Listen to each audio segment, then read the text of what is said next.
Olá, bom dia, boa tarde ou boa noite, queridos irmãos em humanidade.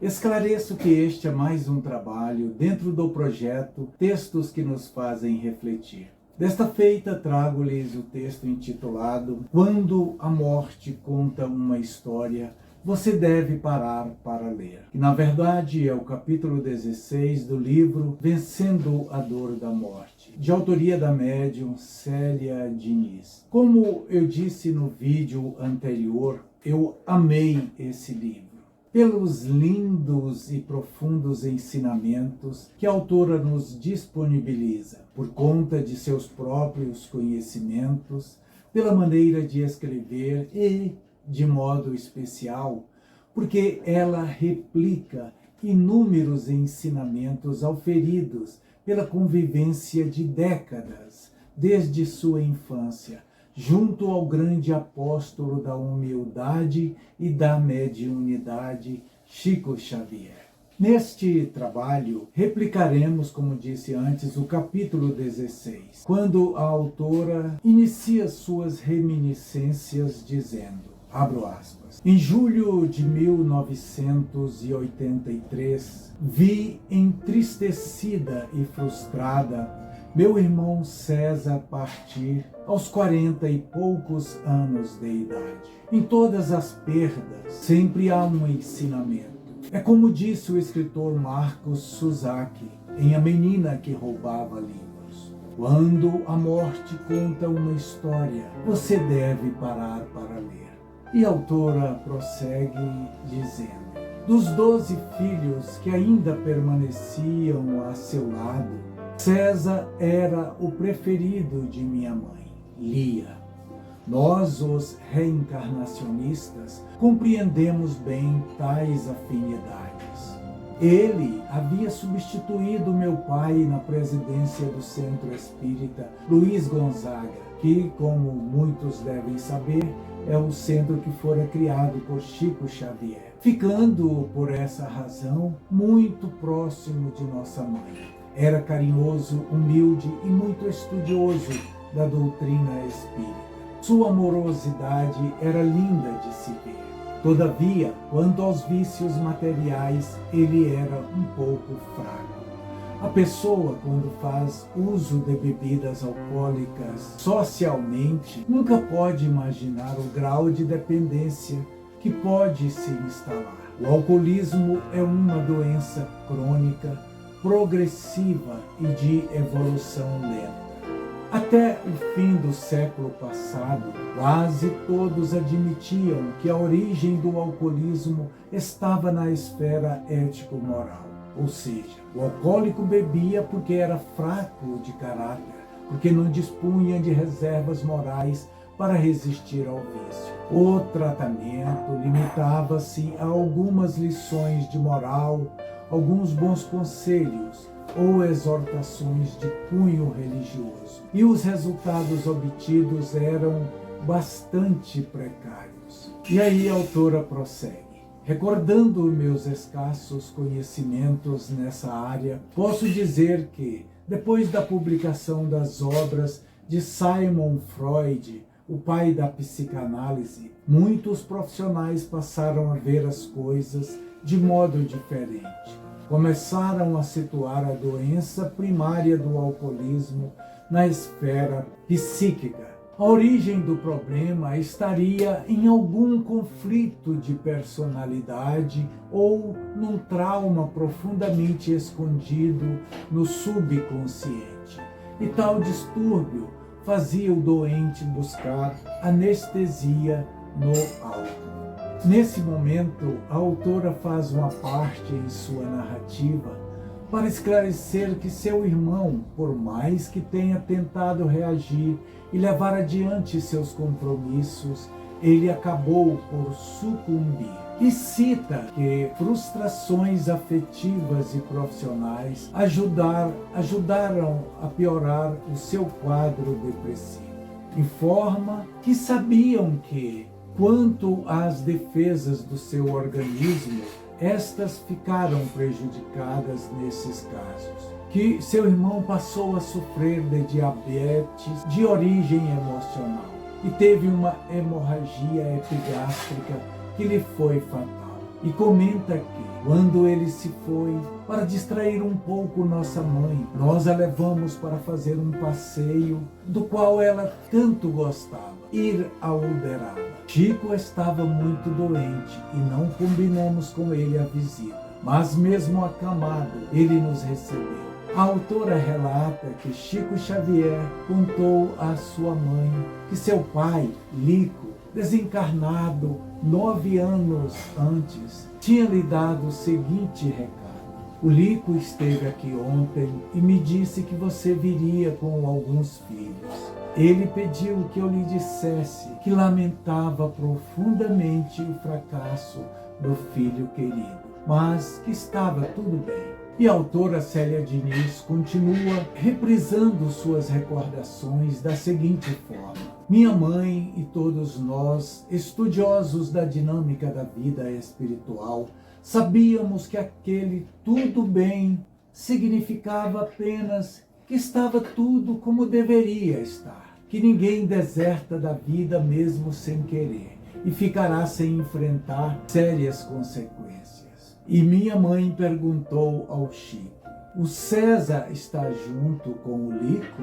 E Chico lhe respondera: não, ainda não, mas o Lico está com ele. Mas por enquanto ele ficará num outro lugar. Fui tomada por inúmeros sentimentos.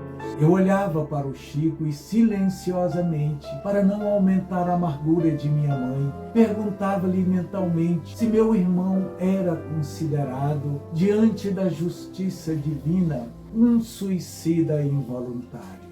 Não se espantem com minha pergunta inarticulada. As pessoas que puderam se aproximar do Chico sabem de sua facilidade em captar nossos pensamentos. Ele, de forma suave, guardando sempre a discrição que lhe era peculiar, disse: o César não ficará muito tempo longe do Lico.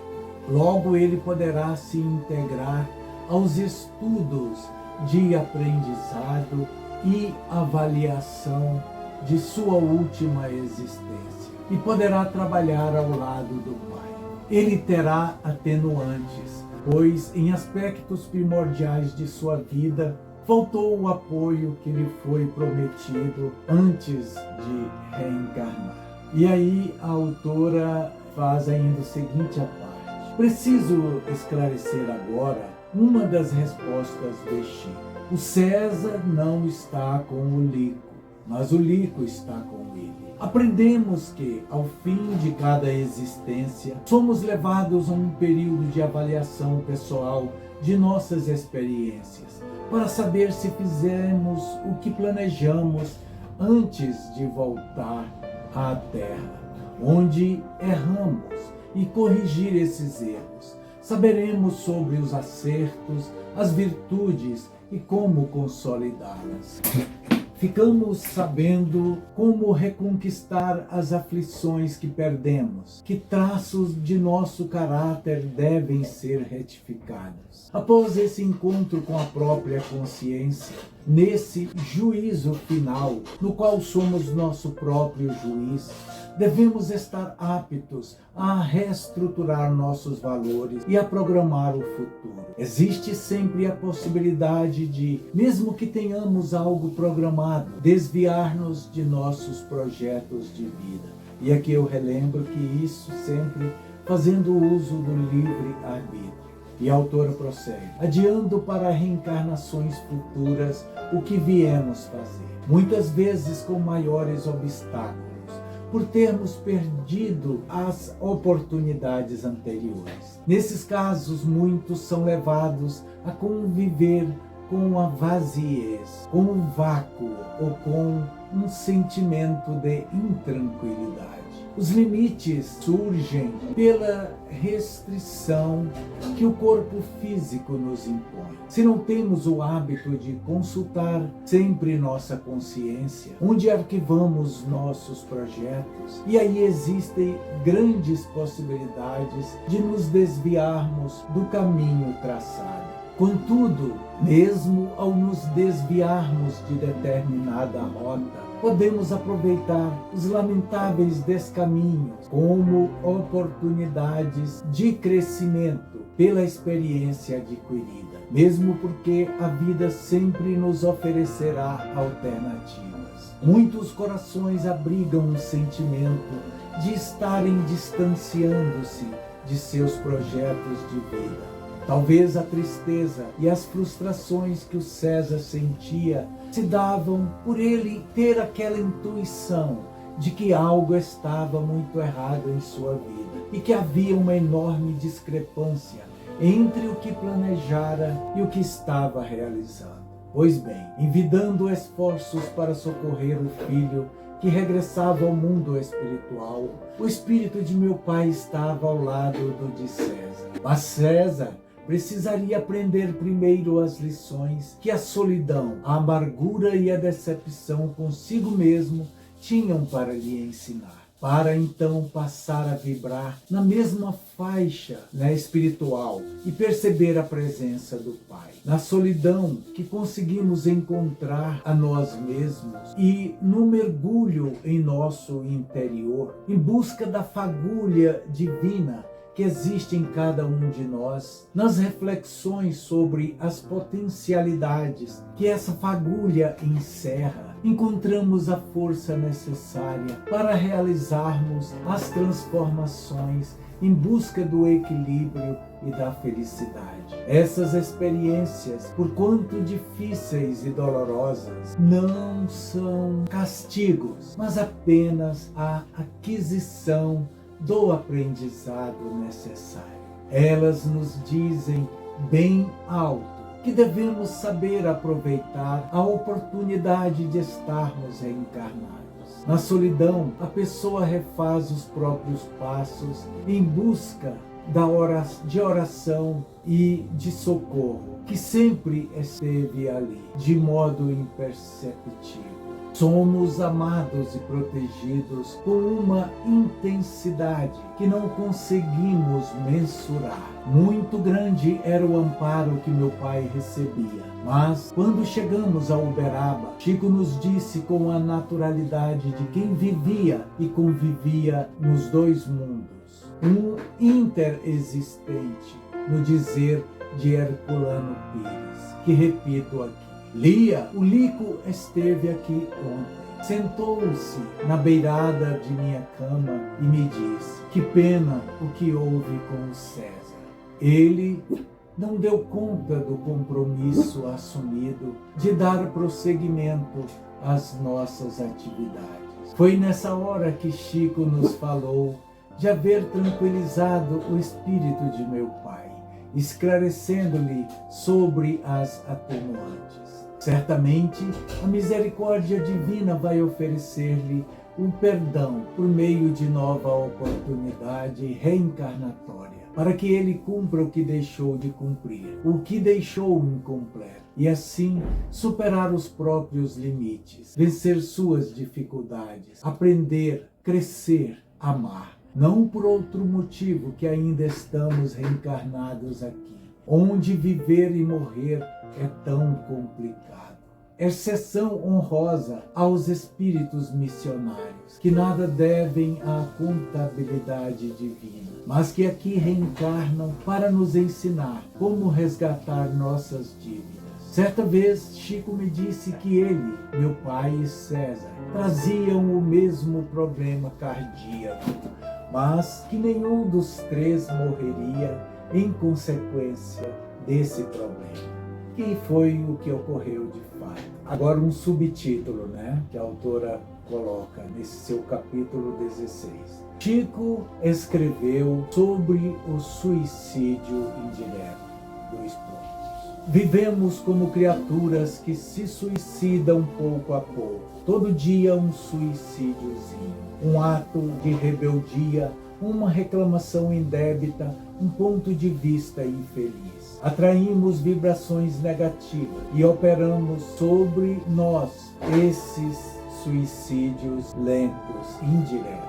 A autora do belo livro Vencendo a Dor da Morte a médium mineira Célia Diniz, aproximando-se da conclusão desse capítulo 16, nos diz que a maioria dos encarnados retorna para o mundo espiritual antes, e estes podem ser considerados suicidas involuntários, porque o suicídio não é só aquele ato terrivelmente solene de autodestruição.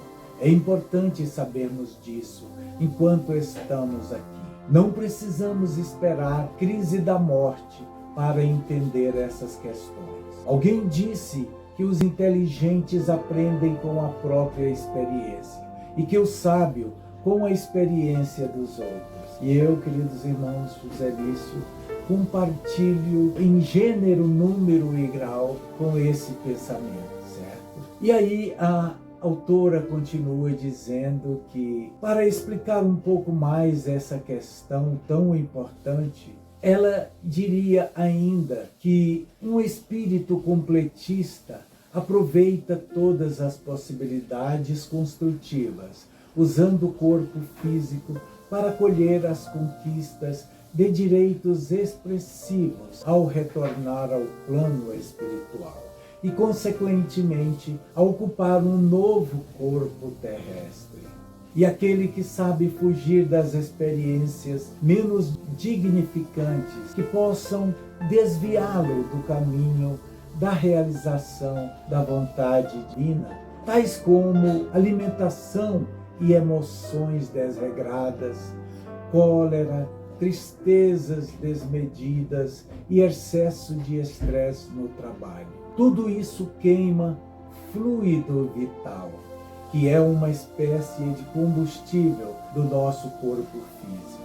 Quando não conseguimos esse desiderato, o perdão divino expressa-se em novas oportunidades reencarnatórias. E tenho certeza que César e seu imenso coração, com sua bondade espontânea e sua humildade, será conduzido na vida que continua sendo.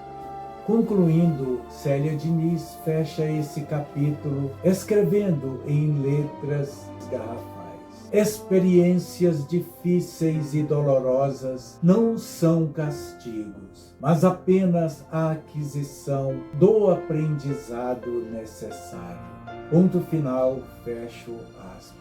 De coração, queridos irmãos, agradeço a todos que se dignaram a assistir este vídeo ou a ouvir o seu áudio até o fim.